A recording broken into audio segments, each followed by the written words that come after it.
السلام عليكم.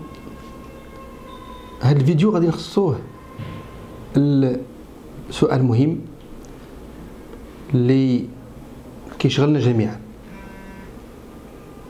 الى اي مدى ظاهرة الاحتجاج العاطلين او المعطلين من اجل التشغيل، وخاصة من اجل الوظيفة العمومية او التوظيف المباشر، الى اي مدى هذا الاحتجاج مشروع، والى اي مدى حنا كنتفقوا معه او ضده؟ هذا السؤال اللي كيختلفوا فيه الناس. هناك من يرى بان هاد الناس عندهم الحق، وهناك من يرى بان الاحتجاج من اجل التشغيل ظاهرة غير سليمة. اولا قبل ما نجاوبوا غادي نشيروا لواحد المسألة، ان الرغبة الشباب في التوظيف المباشر وفي الوظيفة العمومية أنا شخصيا لا أراها بأنها عيب. اللي مهم هو أن كل مغربي وكل مغربية يلقى ذاته وفين ممكن يخدم بلاده، كان في القطاع العام بها ونعم، المهم هو الإنتاجية وخدمة الوطن، كان في القطاع الخاص كذلك، أو في القطاع التشغيل الذاتي أو المقاولة. إذا هذا التجريم بين قوسين لمحاولة الشباب لولوج القطاع العام أنا كنشوف بأنه في أمر في غير محله. ولكن بالمقابل أننا نفرضوا على الدولة ونفرضوا على أنفسنا وعلى المجتمع آلية الاحتجاج كشرط وحيد من أجل ولوج الوظيفة العمومية، هذا كذلك أمر غير مقبول، لأنه هذا كيضرب في العمق مبدأ تكافؤ الفرص. بمعنى لا يمكن أن نقبل أن واحد اللي يحتاج يدخل يخدم واللي ما يحتاج يبقى عاطل. إذا هذا من ناحية المبدأ. واليوم هناك مقولة يحاول بعض المسؤولين الترويج لها، على أن قطاع الوظيفة العمومية في بلادنا استنفذ قدراته التشغيلية. هذا حق أريد به باطل، بمعنى أن اليوم كنلقى وزير كيقول بأن وزير الصحة كيطلب ممرضين وأطباء،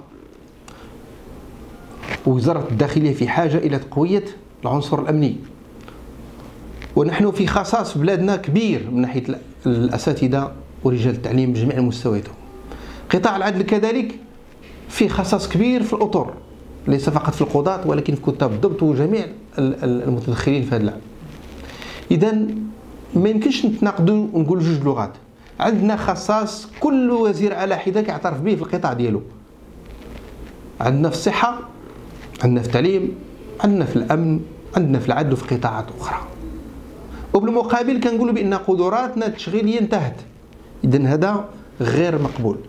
حاجة البلاد كبيرة من ناحية العدد، من ناحية الجودة، ومن ناحية الانتشار. فكثير من المدن والقرى والمداشر في بلادنا ما فيهاش مستوصفات، ما فيهاش مدارس، ما فيهاش محاكم.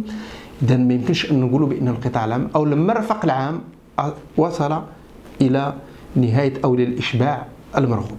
إذا هذا الخطأ الأول الذي يتم الترويج له. المشكل اللي كاين كنحاول نخبيه هو أننا عاجزين كدولة على ابتكار آليات وميكانيزمات جديدة لتمويل هذا القطاع، بمعنى خاصنا من أفكار جديدة باش نجيبوا الفلوس باش نمولوا هاد الناس اللي غندخلوهم في القطاع العام. هنا كاين مربط الفرس وهنا كاين الحل والعقدة. هذا هو الذكاء المطلوب عند الوزير وعند الوزراء المشرفين وعند الحكومة. حنا تدريجيا إن شاء الله في الفيديوهات المقبلة غادي نقترحوا أفكار قد تبدو لكم سهلة ولكن قابلة للتحقيق، اللي ممكن أنها تشكل جيل جديد ديال هذا النوع ديال التوظيفات اللي كناديو به. فالتوظيف ماشي بالضرورة خصو يكون في الوظيفة العمومية بشكلها الكلاسيكي المتعارف عليه، لا. اليوم عندنا أزمة، هي أن اليوم الشاب بعد ما كيتخرج كيلقى باب الوظيفة العمومية يكاد يكون موصد، كيمشي القطاع الخاص هو أشبه بموصد كذلك، اللي كيبغي يدير التشغيل الذاتي كذلك كيلقى صعوبات. فين كاين الحل؟ هو أننا نبتكروا الطريق الرابع. شنو الطريق الرابع؟ لأنه هاد الثلاثة كله عندهم قدرات حبسناهم.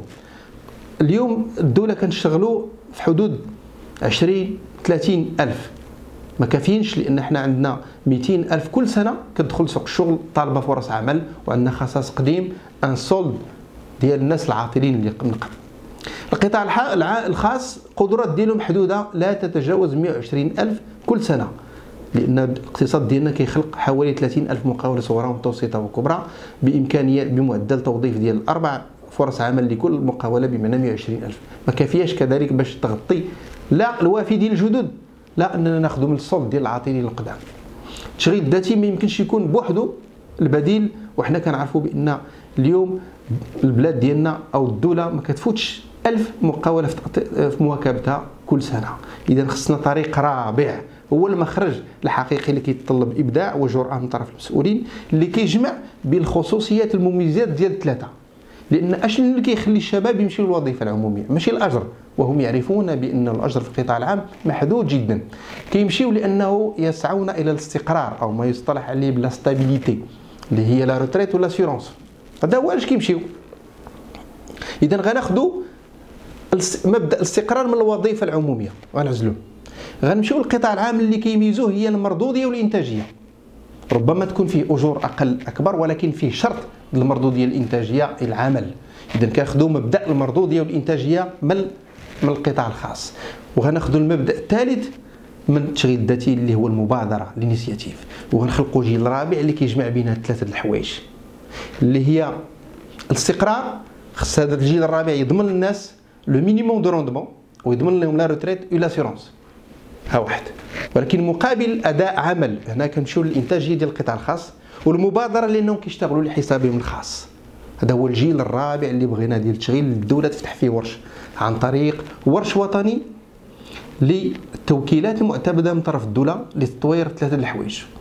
ان الدوله تتعاقد مع هيئات شبابيه للخريجين من اجل تطوير المرفق العام. هنا غنحلوا المشكل المرفق العام اللي فيه خصاص، من اجل تطوير المقاوله الصغرى والمتوسطه، من اجل الورش الثالث اللي هي خدمه المواطن. وحنا ان شاء الله في الفيديوهات الجايه غادي نحاولوا نعطوا امثله في كل اتجاه باش تتضح الصوره للجميع. وشكرا.